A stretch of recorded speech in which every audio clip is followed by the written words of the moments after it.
Dear students, the APJ Kalam education centre में आपका स्वागत है। आज के हम इस वीडियो में आप लोगों के लिए लेकर आए हैं एल्डिहाइड का आईयूपीएसी एवं साधारण नाम, बिल्कुल आसान भाषा में। तो चलिए बिना टाइम पास किए हम आईयूपीएसी एवं साधारण नाम समझते हैं। तो यहाँ पर लिखा गया है कि एल्डिहाइड का साधारण एवं आईयूपीएसी नाम, इसका क्रियाशील मूलक जो होता है CHO है।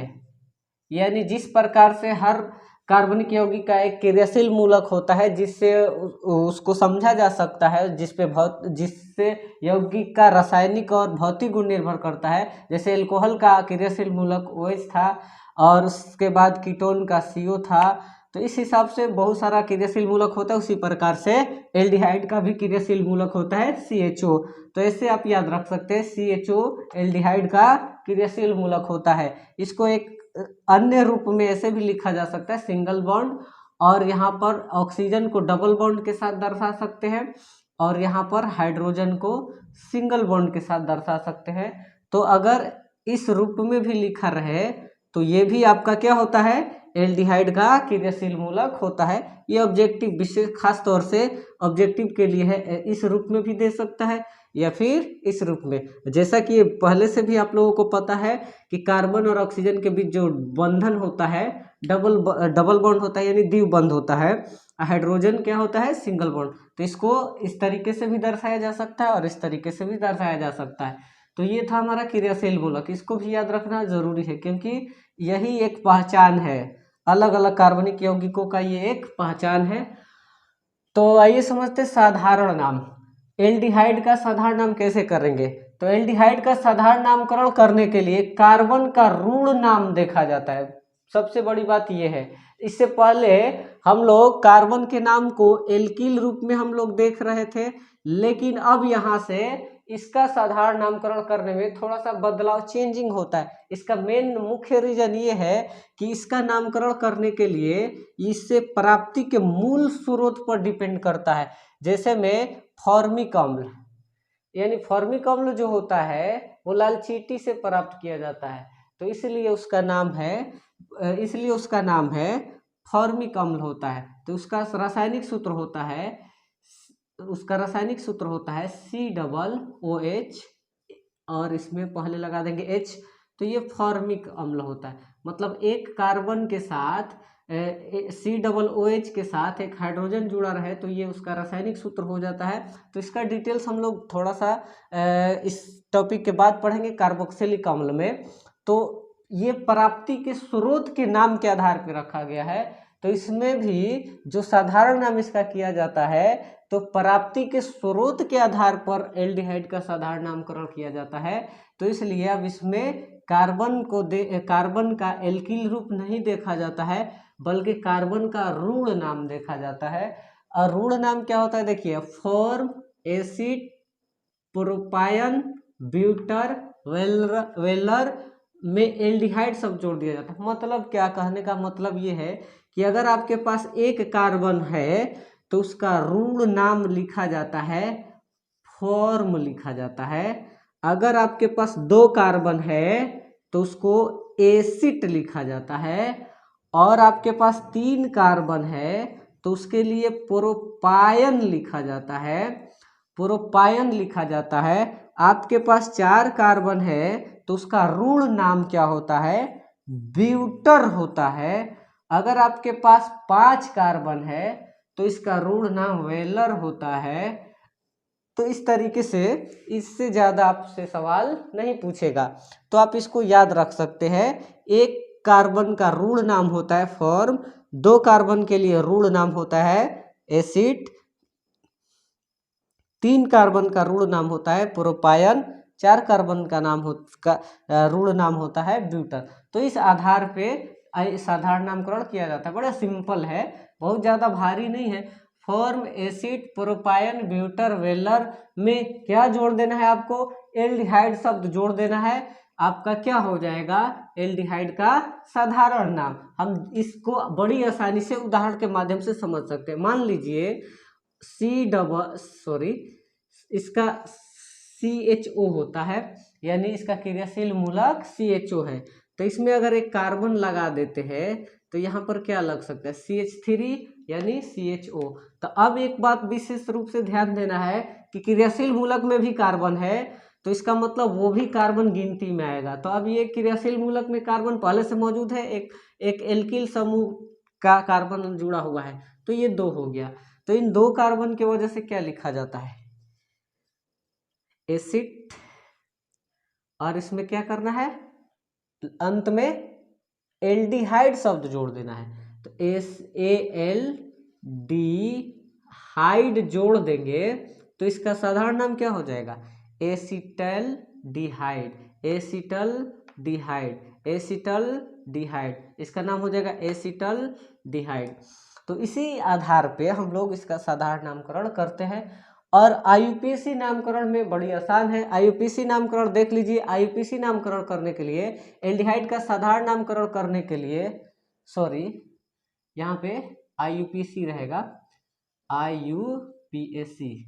एल्डिहाइड का IUPAC नामकरण करने के लिए संगत एल्केन के नाम में अल अनुलग्न जोड़ दिया जाता है।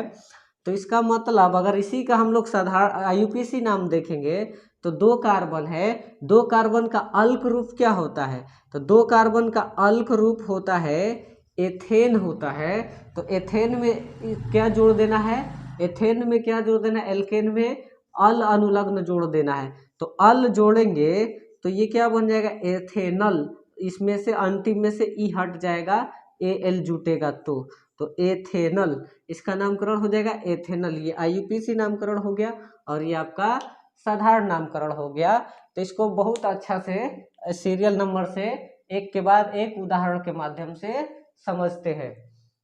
जैसे मैं आप लोगों के सामने एक उदाहरण रख रहा हूँ, एग्जाम्पल।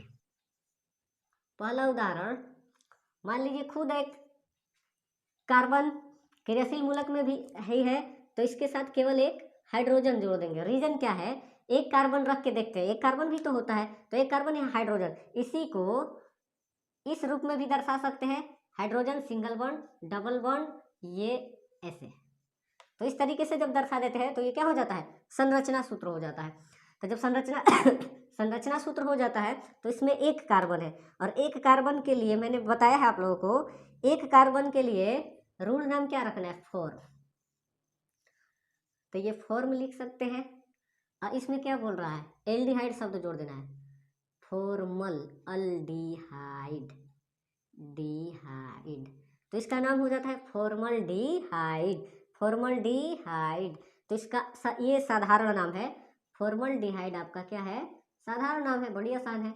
IUPAC नाम क्या है, संगत एल्केन के नाम में अल जोड़ देना है। तो एक कार्बन के लिए क्या होता है, एक कार्बन के लिए अल्क रूप मेथ होता है, और एल्केन में जाएंगे तो मेथेन होगा, ई न लिख करके Al जोड़ देंगे तो इसका नामकरण हो जाएगा मेथेनल, इसका नामकरण हो जाएगा मेथेनल। ये आपका IUPAC नाम है, ये आपका IUPAC नाम है। तो इस तरीके से बड़ी आसान है, जैसे जैसे कार्बन की श्रृंखला बढ़ाते जाएंगे वैसे वैसे आपका नामकरण, कार्बन बढ़ेगा वैसे वैसे नामकरण बढ़ जाएगा बड़ी आसानी के साथ। एक कार्बन था तो 2 कार्बन ले लेते हैं, तो एक कार्बन के लिए CH3 और इसमें जोड़ लेते हैं CHO। तो अब बताइए इसको इस रूप में भी तो लिखा जा सकता है ऐसे, इसका संरचना सूत्र ऐसे लिखा जा सकता है। और ये कार्बन है, इसके लिए डबल बॉन्ड ऐसे, और एक हाइड्रोजन है तो एक हाइड्रोजन हो गया। तो ये आपका संरचना सूत्र हो जाएगा। तो अब नाम क्या होगा उसको देखते हैं। एक कार्बन 2 कार्बन, पहले साधारण देख लेते हैं। 2 कार्बन के लिए क्या लिखेंगे एसिड, 2 कार्बन के लिए लिखेंगे एसिड। इसमें क्या जोड़ देना है एल्डिहाइड, ALDEHYDE। तो इसका नाम हो जाएगा एसिटल डिहाइड, एसिटल डिहाइड। अब साधारण नाम क्या हो जाएगा, ये भी बड़ी आसान, साधारण नाम तो हो गया, ये आपका साधारण हो गया, ये साधारण नाम। और IUPAC नाम क्या हो जाएगा, बस संगत एल्केन में बड़ा सिंपल है, एक कार्बन 2 कार्बन, 2 कार्बन के लिए क्या होता है, 2 कार्बन के लिए एथ है, तो एल्केन में जाएंगे तो एथेन होगा। ई मत लिखिए, इसमें कार्ब जोड़ दीजिए, अल जोड़ दीजिए, ई हट जाएगा अल जुटेगा। तो ये ग्रामर का एक सिस्टम है कि मतलब 2 वोवेल एक साथ नहीं रह सकता है, तो इसलिए यहाँ से ई हट जाएगा। तो इसका नामकरण होता है एथेनल। ये आपका IUPAC नाम होता है। IUPAC नाम हो गया। तो जैसे जैसे श्रृंखला बढ़ेगा वैसे वैसे थोड़ा सा अंकन करना पड़ता है, जैसा कि आप लोग पहले के भी मतलब IUPAC पहले के कार्बनिक यौगिकों में भी आप लोगों ने जाना है कि अंकन उधर से किया जाता है जिधर से क्रियाशील मूलक को कितना अंक मिले, कम अंक मिले। जैसे में मान लीजिए जैसे जैसे तीसरा उदाहरण मैं यहाँ पर ले रहा हूँ, नामकरण मान लीजिए CH3CHO हो गया, इधर लगा दिया गया CH3, तो इससे कोई फर्क नहीं पड़ता है, 3 कार्बन हो गया, 4 कार्बन हो सकता है। तो अब गिनती करना है तो उधर से गिनती करना है जिधर से क्रियाशील मूलक को कम अंक मिले। तो क्रियाशील मूलक क्या है आपका, CHO है। तो मान लीजिए इधर से गिनती किया जाए 1 2 3, तो इधर से कितना मिल रहा है 2, इधर से गिनती करने पर 1 2 3, तो इधर से भी गिनती करेंगे तो क्रियाशील मूलक को कितना अंक मिलेगा, 2। बहुत बढ़िया, ठीक बात है, 2 ही मिलेगा। तो किसी तरीके से आप गिन सकते हैं। लेकिन टोटल कार्बन कितना है, 3 कार्बन। तो ये गिनती की स्थिति IUPAC नाम में होता है, साधारण नाम में नहीं होता है। तो साधारण नाम में सीधा सीधी देख लेना है, 3 कार्बन है, 1 कार्बन के लिए फॉर्म, 2 कार्बन के लिए एसिड, 3 कार्बन के लिए प्रोपायन। तो यहाँ पर लिख देंगे प्रोपायन।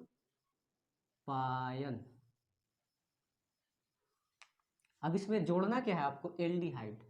तो यहाँ पर जोड़ दीजिए एल्डिहाइड। यहाँ पर हो गया प्रोपायनल डिहाइड, ये आपका क्या हो गया, साधारण नाम हो गया। अब IUPAC नाम क्या हो जाएगा, IUPAC नाम 3 कार्बन के लिए क्या लिखा जाता है, 3 कार्बन के लिए प्रोप लिखा जाता है। एल्केन में आएंगे तो प्रोपेन लिखा जाएगा, इसमें ई नहीं जोड़ हटा देना है, अल जोड़ देना है, तो इसका नाम हो जाएगा प्रोपेनल। लेकिन एक बात और ध्यान रखना पड़ेगा कि 2 दर्शा देंगे यहाँ से, 2 प्रोपेनल, मतलब ये स्थिति बताएगा, यानी 2 पर एल्डिहाइड का क्रियाशील मूलक बैठा हुआ है, इसलिए ये क्या हो रहा है, 2 प्रोपेनल। तो इसी तरीके से अब मुझे लगता है कि आप लोग समझ गए होंगे, लंबी श्रृंखला बढ़ते जाएगा, कोई टेंशन नहीं है, लेकिन आपको इस बात को ध्यान रखना है कि कम अंक मिलना चाहिए और जितना अंक मिलेगा उसको दर्शा देना है। तो अंतिम उदाहरण में एक और उदाहरण आप लोगों को समझा दूं, CH3 CH2, तो यहाँ पर CHO, इधर CH2 CH3। तो अब देखेंगे कि किधर से गिनती करने पर इसको कम अंक मिल रहा है, 1 2 3, इधर से भी 3, 1 2 3, इधर से भी 3। तो मैं यहाँ से एक मिटा ले रहा हूँ ताकि थोड़ा सा अलग टाइप का लगे। 1 2 3, इधर से 3 अंक मिल रहा है, लेकिन इधर से गिनते तो 1 2 3 4, इधर से गिनने पर 2 अंक, इधर से गिनने पर 3 अंक। तो जिधर से कम मिलेगा गिनती उसी सिरा से किया जाएगा। तो ये क्यों किया जा रहा है, IUPAC नामकरण के लिए। साधारण नाम में कुछ नहीं है, साधारण नाम सीधा सीधी है। तो 4 कार्बन है, तो 4 कार्बन के लिए क्या लिखा जाता है, ब्यूटर। तो लिख दीजिए 4 कार्बन के लिए लिख दीजिए ब्यूटर, इसमें क्या लगा देना है, एल्डिहाइड, ब्यूट्रल, एल्डिहाइड जोड़ देंगे, एल्डिहाइड, तो इसका नाम हो जाएगा ब्यूट्रल डिहाइड। ब्यूट्रल डिहाइड, ब्यूट्रल डिहाइड कितना हो गया, साधारण नाम हो गया। अब इसका IUPAC नाम क्या हो जाएगा, IUPAC नाम हो जाएगा 4 कार्बन के लिए क्या होता है, ब्यूटेन। एल्केन में देखेंगे तो ब्यूटेन, ई न लिख करके ब्यूटेनल लिख देंगे, लेकिन अब जो गिनती में आया है कम अंक उसको दर्शा देंगे 2 ब्यूटेनल, इसका नाम हो जाएगा 2 ब्यूटेनल। तो मुझे उम्मीद है आप इसका साधारण एवं IUPAC बिल्कुल समझ गए होंगे। अगर आप और ज़्यादा दूर तक जाना चाहेंगे, 5 कार्बन 6 कार्बन बढ़ाते जाइए, तो उसका आप नामकरण कर सकते हैं। 5 कार्बन के लिए वेलर लिख देंगे, तो उसमें एल्डिहाइड सब जोड़ देंगे, वेलरल डिहाइड हो जाएगा। 5 कार्बन के लिए IUPAC नामकरण करना हो तो उसका गिनती में देख लेना है कि CHO को कम अंक मिलना चाहिए, जितना अंक मिलेगा, कम अंक 3 मिलता है तो 3 उसमें पेंटेनल कर देना है, बिल्कुल आसान है। तो आप इसे नोट डाउन कर सकते। तो आज के लिए इतना ही, अगले वीडियो में हम चर्चा करेंगे कार्बोक्सिलिक अम्ल का IUPAC एवं साधारण नाम।